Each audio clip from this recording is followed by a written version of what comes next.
How to fix: currently, this hardware device is not connected to the computer code 45 error on your Windows 11.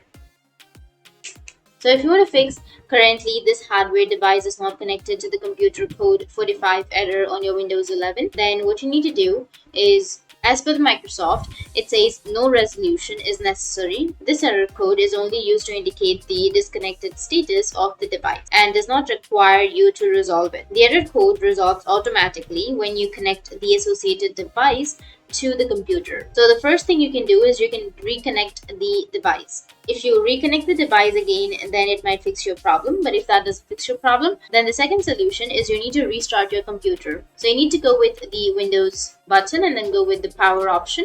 And from here, you can go with restart. And after restarting, your problem might be fixed. If that doesn't fix your problem, then you need to press Windows and I keys together and it will take you to the settings. Under settings, you need to go with the Windows update and you need to update your Windows. After updating, your problem might be fixed. That's how you can fix your currently this hardware device is not connected to the computer code 45 error. And if you have any questions, feel free to comment below. Thanks for watching.